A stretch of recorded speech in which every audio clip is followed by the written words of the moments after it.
Cortem as palhas humanas com a foice. Façam com o martelo uma cerca de idolatrias ao seu redor.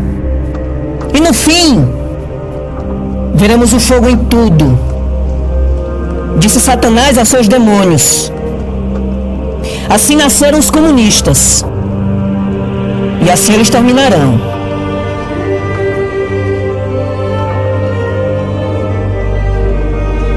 Já leu o livro negro do comunismo? Ele detalha o número de pessoas que foram mortas pelo marxismo do século XX. 65 milhões de seres humanos foram mortos, isto só na China. 20 milhões de pessoas foram mortas na União Soviética. No Vietnã, 1 milhão de pessoas foram mortas. Na Coreia do Norte, 2 milhões de pessoas mortas. Camboja, também 2 milhões de pessoas mortas. Na Europa Ocidental, 1 milhão de seres humanos mortos. E na América Latina, África e Afeganistão, 3,5 milhões de pessoas mortas, assassinadas. Isto é uma chacina, um extermínio deliberado, um massacre, uma carnificina. Ou seja lá qual for o sinônimo que você queira usar para descrever esse morticínio horrendo e perverso. Matou mais que o nazismo de Hitler. Agora, por quê? Qual a explicação do comunismo ter assassinado cruelmente tantos seres humanos? É simples. Karl Marx, o filósofo mais aclamado desse movimento hediondo, dizia que a história social da humanidade consiste na luta de classes.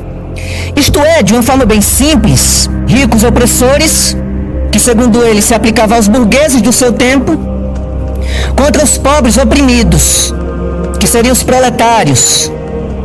E aí ele levanta a pergunta: por que a luta entre essas classes acontece?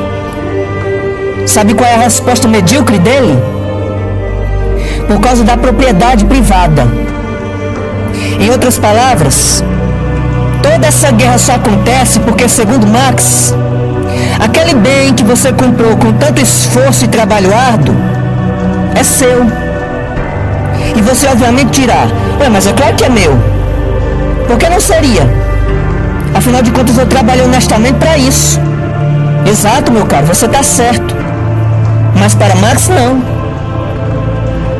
Porque segundo ele, o que você conquistou desperta a cobiça nos demais pelo que você possui. E desta cobiça derivam as disputas, as guerras, os roubos e as mortes. Então, para que tudo isso não aconteça mais, o que é seu deve ser tomado à força pelo Estado e distribuído igualmente entre todos, para que assim tenhamos uma sociedade justa, que vive pelo bem comum. E se para conseguirem isso for preciso matarem os que são contrários à causa, não duvide, eles matarão, inclusive você. Sabe qual é a falha dessa filosofia idiota, já na sua origem? E se você quer destronar o comunismo, comece por aqui. Ataque-o logo na essência. Sabe qual é a falha dessa filosofia imbecil? É que Marx desconsiderou a verdade de que o problema não está no objeto privado, mas na natureza humana. Que problema é esse que está na natureza humana? Sabe qual é? O pecado, o qual corrompe os desejos do homem para incliná-lo ao que é mal. Agora, por que Marx não chegou a essa conclusão? Não é difícil de saber. Sabe por quê? Marx era ateu. O que isso significa? Simples. Se para ele Deus não existe pureza ou santidade. Se não existe pureza nem santidade, não existe em contraste o pecado. Se não existe pecado, não existe natureza humana corrompida. Se não existe natureza humana corrompida, não existe corrupção geral da humanidade. E se não existe corrupção geral da humanidade, A culpa não está na natureza do homem, o que significa que é uma natureza boa, boazinha, sabe? Logo o problema não está nela, tem que estar em outro lugar, tem que vir de outra fonte. Que fonte é esta? A propriedade privada. Mentira! O problema sempre foi o pecado. O pecado sempre foi o pecado. E não é necessário ser filósofo para saber disso. Basta apenas ser honesto consigo mesmo e encarar tal verdade. Que verdade? A de que a razão pela qual os comunistas assassinaram tantos seres humanos não é porque são justiceiros políticos, é porque são malignos, perversos, cruéis, profundos pecadores. Porque o marxista comunista, já em sua origem, é um preguiçoso rebelde, que olha para o juízo de Deus no Éden, no suor do teu rosto comerás, arquiteta sua política e diz: não, do suor dos outros eu comerei. Pecado este que corrompe até a capacidade de raciocínio desses infelizes, que não percebem que no socialismo, quanto mais os vagabundos receberem sem trabalhar, mais trabalhadores estarão trabalhando sem receber. Como dizia a britânica Margaret Thatcher, com seu jeito mais civilizado, é claro, né? Esta é a razão que os torna tão soberbos, presunçosos, orgulhosos, a ponto de se acharem no direito de tirarem a vida de seres humanos, dos seus semelhantes. O pecado. O pecado. Ainda assim você acha que isso vai passar em branco? Que ninguém vai julgá-los? Você acha que Stalin, Mao Tse Tung e homens truculentos, ditadores, comunistas como esses não serão julgados diante de Deus? Pelos assassinos que cometeram?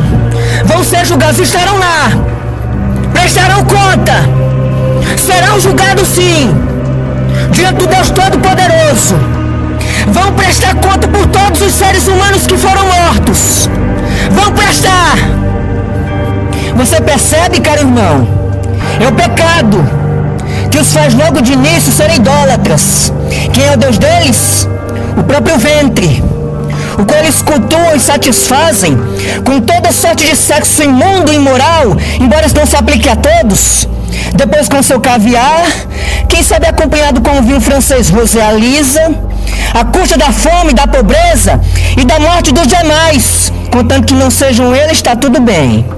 E o pior de tudo, é o pecado que os faz acreditarem que a salvação de que eles tanto precisam, tanto necessitam, não é a do inferno, nem a de si mesmos, mas a salvação de uma sociedade desigual, para o mundanismo justo.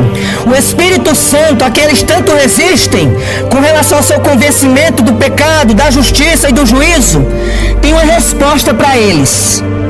A resposta é a seguinte: existe um verdadeiro céu, mas é uma propriedade privada minha, que sou Deus.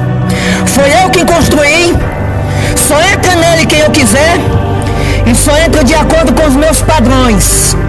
E o primeiro que se meteu a besta, Satanás, de tomar o que é meu, eu expulsei e o lancei no inferno, bem como seus demônios. E qualquer um que seguir seus mesmos passos, terá o mesmo fim. Por isso, se arrependam, creiam no Evangelho, porque senão serão lançados no inferno. É assim que se destrona o comunismo.